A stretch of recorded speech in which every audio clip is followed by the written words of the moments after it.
chair of the Coordinated Action number 2 of the French Agency for AIDS Research in charge of scientific agenda for lower income countries. Francois, you have the floor. Thank you, Badara, and good morning, ladies and gentlemen. And I'd like to thank the organizers for giving me the opportunity to share with you some of the update of what we do with regard of research and prevention, and especially on TASP with the French National AIDS Research Agency. And as you kindly said, I'm sitting as an advisor and coordinator for the Developing Country Research Agency, ANRS. I'll briefly summarize what we organize our activities in the South, just highlight a little bit the NRS contribution to HIV prevention research in general, and then focus on the 3 trials that take most of our resources on the matter at the moment, one in France, the other one in Côte d'Ivoire, and the third one in South Africa. ANRS has a limited budget, but spends about a little bit more than a fifth of it on research in developing countries, which represent about 12 million euro or 15 million USD per year, not including salaries. So, as Ambassador Gooseby said yesterday, we need to make smart investment when you have little money, so we focus on as much as we can on selected priority areas. And we basically today do both clinical research and prevention research with a wide range of disciplines: epidemiology, clinical laboratory, behavioral, and socio-economic. We are proud to work in developing countries under the ethics charter that leads our work and leads our partnership with our partner countries. So that's something very important that has been in place for quite a while. And we focus a lot of our work on 8 countries. The color, the purple circles on the map, in which we have joint scientific leadership and a lot of capacity building, but over the years other spots have emerged, and especially one of them, South Africa, as I'll describe later on. We try to make the best possible use of these sites and projects in making networks, and this is particularly true for virology, where we have a working group with both many actors in France, in Africa, and in Asia, and that's particularly important for the viral resistance research agenda. Finally, we not only do research, but we try to get involved, at least at the country level, with the public health implications, and we are quite proud, for instance, to have been extremely involved in the development of the first national control strategy for viral hepatitis in Egypt, as an example.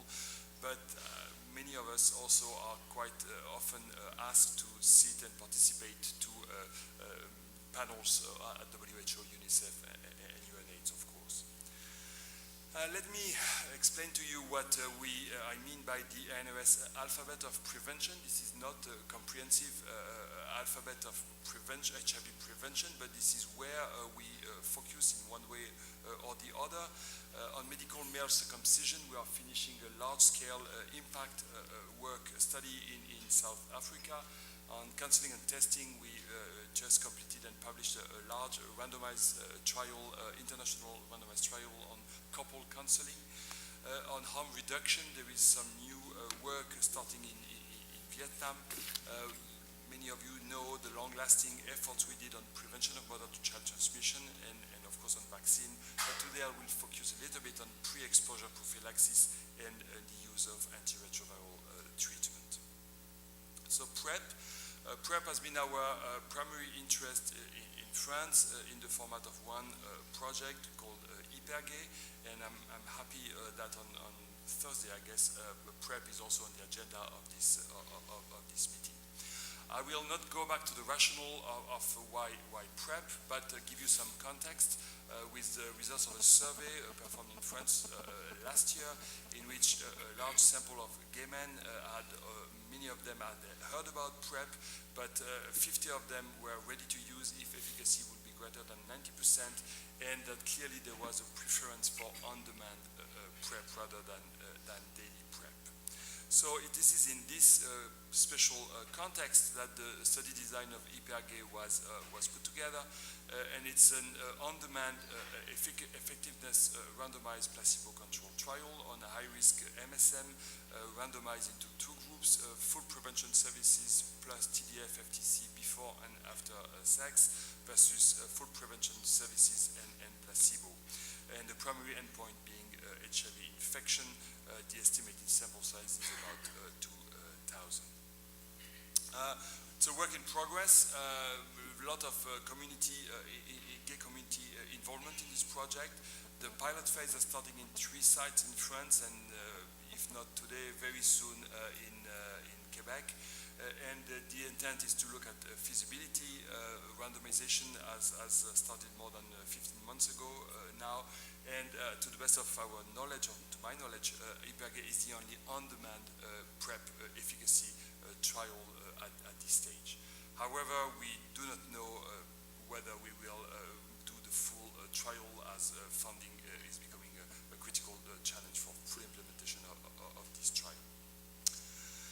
Moving to the when to start issue, I remind you that the nice editorial by Kevin and Wafa a few weeks ago, pleading for more trials or more studies on the when to start issue on the African continent, arguing that the START trial in particular was mostly enrolling patients elsewhere in the world, although they have some African patients.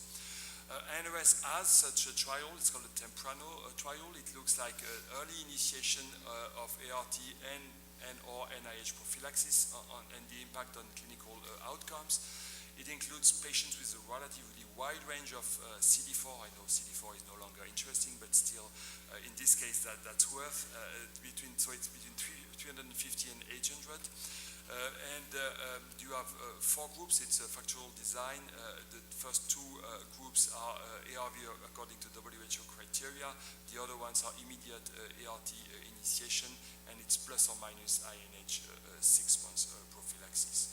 The length of the trial is 30 months, and the primary outcome is death or severe morbidity. So Temprano is clearly a 100% African trial. It has been enrolling in one country, Côte d'Ivoire, a fairly large number of subjects, between 350 and 800 CD4. Randomization has been finished quite a while ago, and within a year and a half, the trial should be finished. Of course, as a sub-study, it will explore consequences on transmission within couples. I'll finish by moving to the treatment as prevention agenda at the agency. It's in the format of one trial, the TASP, what we call the TASP trial, 12 to 49. Just to highlight the fact that this afternoon there is a session on study updates in which we will not present, because I had the opportunity to present the methodology this morning. So it's a cluster randomized trial performed in South Africa.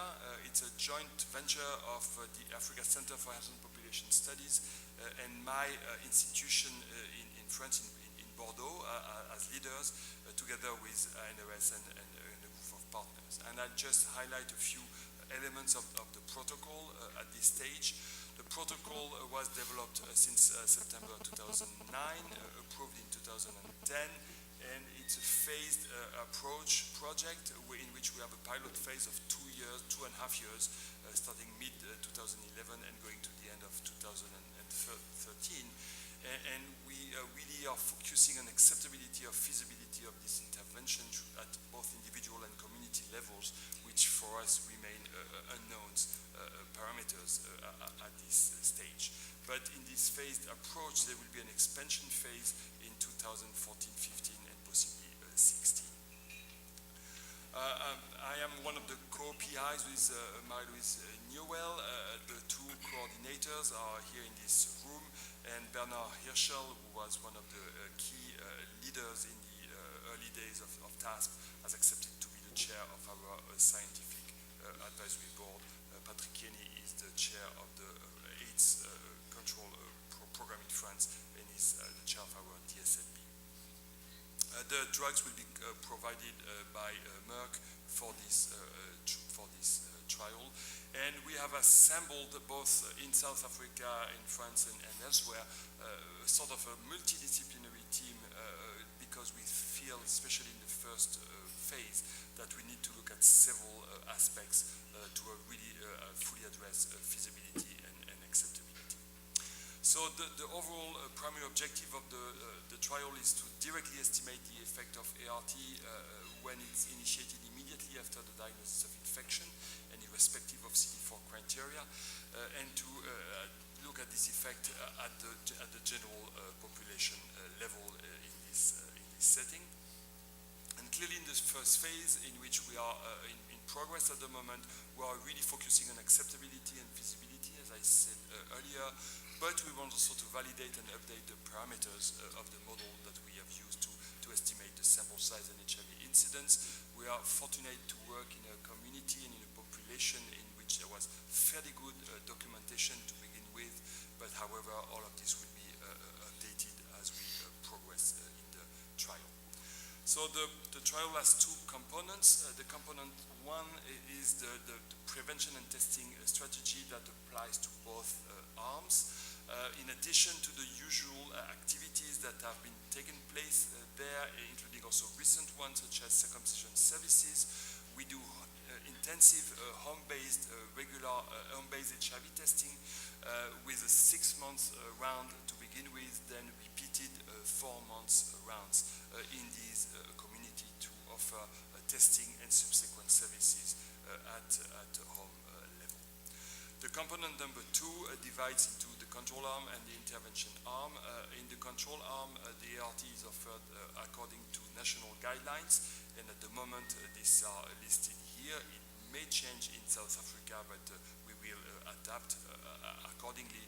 Whereas in the intervention arm, we offer a universal immediate ART initiation. So this phase 1 deals with 2 times 5 clusters, so 10 clusters altogether, and a cluster is a population of about 1,000 people in an area where the prevalence has ranged between 20 and 24% for many years. So to have a little bit of results, I will invite you to stay until the late afternoon session in which Colin Siwuji will present the first findings that we have in the middle of our feasibility, phase 1 phase at this stage. So to sum up and to finish, but I can't move anymore. Okay, there is only my conclusion slide. I don't know why it doesn't work. Okay, I was going to say that really ANRS is really quite involved in HIV prevention research, and I would like to use one of the quotes of yesterday's session that really for us treatment is prevention as far as research is concerned.